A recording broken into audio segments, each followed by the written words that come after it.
हरिहरी. मी विश्वास प्रल्हाद तावसे व माझी सहधर्मचारिणी सौ यशस्वी, आम्ही पुण्याला औंध या भागात राहतो. सन 2000च्या सुमारास आम्हा दोघांनाही स्वेच्छानिवृत्ती स्वीकारण्याचा योग प्राप्त झाला होता. त्यानंतर 2012च्या मार्च एप्रिलच्या सुमाराला आमच्याकडून एक मेटॅडोरनी, इंदूरपासून आम्ही ती मेटॅडोर घेतली होती. मेटॅडोरने काय म्हणायचं, टेम्पो ट्रॅव्हलर. त्याच्यावेळी आमच्या 10-12 जणांचा ग्रुप होता, हे सगळे पुण्यातलेच होते. तर तिथे आमच्याकडून ती परिक्रमा झाली होती. पुढे 2014च्या सुरुवातीला आमच्या घरी औंधला, पुण्यात भागवत आमच्या घरीच श्रीमद भागवत सप्ताह सुरू झाला होता. नंतर 2015च्या मे महिन्याच्या अखेरीला आम्हाला वानप्रस्थाश्रम स्वीकारण्याचा योग झाला. एकनाथी भागवत, इतर वगैरे काही बरेच धर्मग्रंथाचे अभ्यास होत राहिला. तर एकीकडे सौ यशस्वी, माझी सहधर्मचारिणी, यांच्यासुद्धा आध्यात्मिक वाटचालीत वेगाने मार्गक्रमण होत होती. अशा प्रकारे आमच्या दोघांच्या आयुष्यात अध्यात्म मार्गातील महत्त्वाच्या अशा बऱ्याच गोष्टी, पठण, मनन, चिंतन या वेगाने घडत होत्या. आणि हे सगळं करताना त्या अभ्यासाचा एक अपरिहार्य असणारा सुपरिणामसुद्धा आम्ही अनुभवला. तो म्हणजे आर्थिक सुबत्ता. खरंच तो काळ भुक्ती मुक्तिप्रदायकम ठरला. सर्व प्रकारे शांतीच शांती नांदू लागली. 2017च्या रामनवमीच्या मुहूर्तावर आमच्या घरामध्येच आमची वानप्रस्थ आश्रमाची कुटीसुद्धा तयार झाली. पुढे 2017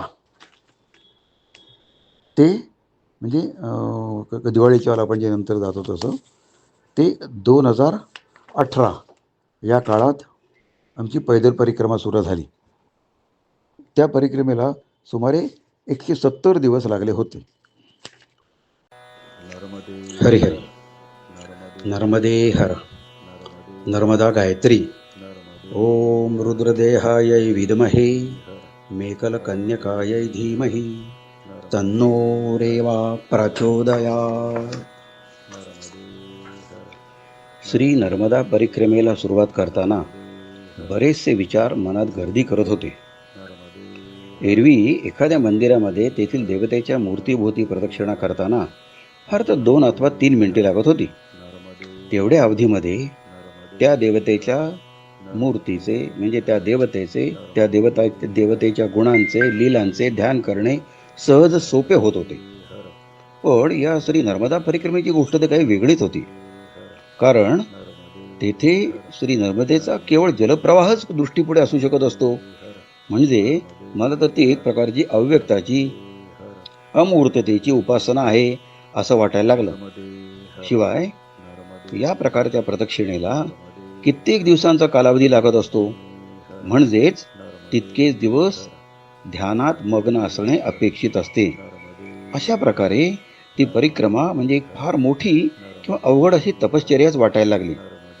आता तपश्चर्या म्हटली की काही नियम येतातच की. तसे पाहिलं तर असे म्हणतात की या परिक्रमेच्या नियमांची संख्या 999 पर्यंत आहे. म्हणजे हा एक वाक्प्रचार. प्रत्यक्षात किती नियम आहेत मला काय माहिती नाही.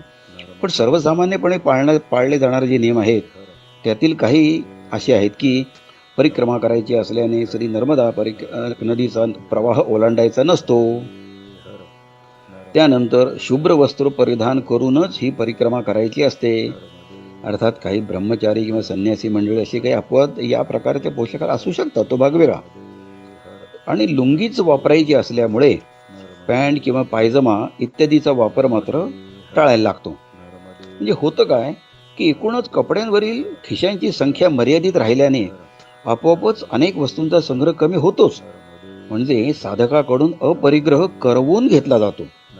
शर्ट बंडी वगैरे असतील तरी तिथे काही फार खिसे असतील असं नाही सांगता येत.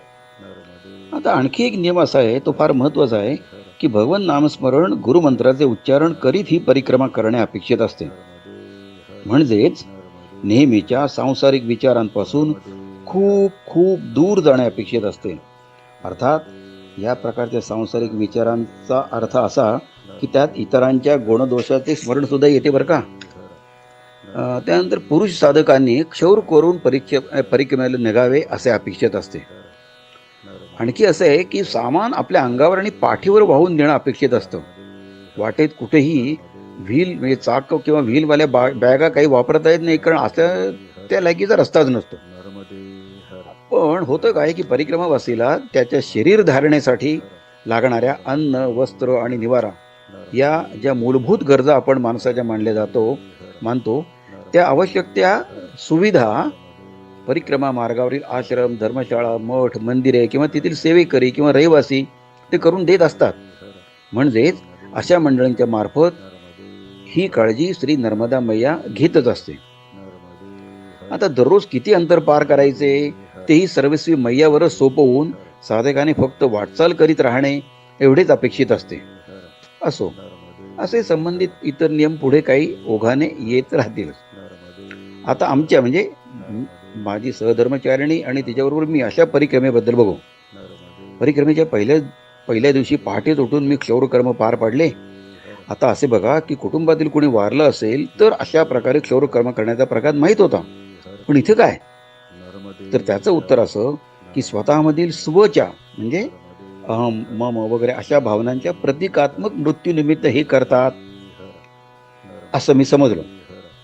हे माझं एवढंच शरीर म्हणजे मी असं नसून सर्वव्यापी असं ते परब्रह्मच आहे हे जाणून घेण्याचा अभ्यास म्हणजे ही श्री नर्मदा परिक्रमा असते असं समजतात. आता परिक्रमा करताना हातामध्ये एक दंड म्हणजे मजबूत अशी लाकडाची काठी धारण करणे अपेक्षित असते. ते अशासाठी की तो दंड म्हणजे जणू काही सद्गुरू वचने, संत वचने, शास्त्र वचने यांचा आधार आहे प्रतिकात्मक. कारण त्या आधाराने परिक्रमा म्हणजे ती तपश्चर्या करणे सुलभ होते, ध्येय गाठणे सोपे जाते. ओंकारेश्वर या तीर्थक्षेत्री जाऊन आम्ही आमच्या श्री नर्मदा परिक्रमेला सुरुवात केली. आवश्यक ते सर्व धार्मिक सोपस्कार करीत असतानाच अंगामध्ये काही विलक्षण संचार होत असल्याची भावना होत होती. अतिशय हलके आणि खूप सुखी असल्याचे पण जाणवत होते. तेथील गुरुजींबरोबर संकल्पविधीचे काम आटोपल्यावर आम्ही जवळच असलेल्या कार पार्किंगकडे गेलो. तेथे गाडीमध्ये आमचे बूट ठेवले होते, ते बांधून आम्ही निघणार. तेवढ्यातच एका वृद्ध अशा माताजींनी आम्हाला बोलवले व आमची अतिशय आस्थेने विचारपूस केली. आम्ही पैदल परिक्रमा करण्यास सुरुवात केल्याचं ऐकून त्या आम्हाला अतिशय गंभीरपणे म्हणाल्या की तुम्ही आता जरी गुरुजींकडून संकल्प पूजा केली असली तरी मी सांगते ती तशी प्रार्थना तुम्ही दोघंही या नर्मदा मैयाकडे करा. आम्ही तत्काळ त्यांना असं सांगितलं की आम्हाला जरूर ती प्रार्थना सांगा, आम्ही नक्की करू. त्यावर त्या म्हणाल्या की ऐका आणि म्हणा.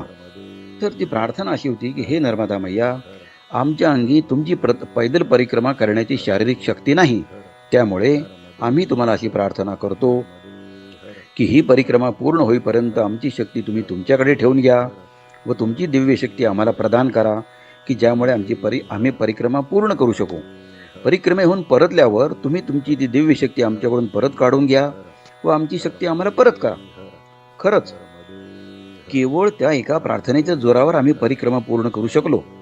कारण तोपर्यंतच्या आयुष्यामध्ये आम्ही दररोज ना कधी 1 किलोमीटर अंतर चाललो होतो, ना कधी 2 किलो सामान उचललो होतो. परंतु त्या परिक्रमा काळात प्रतिदिनी सरासरी सुमारे 20 किलोमीटर अंतर आम्ही पार करू शकलो होतो आणि तेही पाठीवर जवळजवळ 12-15 किलोपेक्षा वजन जास्त नेत असताना.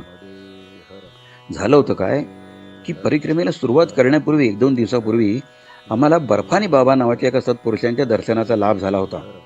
त्यावेळी त्यांनी आम्हाला असा आशीर्वाद दिला होता की तुम्हाला प्रथम वृद्ध स्त्रीच्या स्वरूपामध्ये, नंतर मध्यमवयीन स्त्रीच्या रूपामध्ये आणि शेवटी एका बालिकेच्या स्वरूपामध्ये असे एकूण 3 वेळा 3 प्रकारे तुम्हाला श्री नर्मदा मैयाचे दर्शन होईल.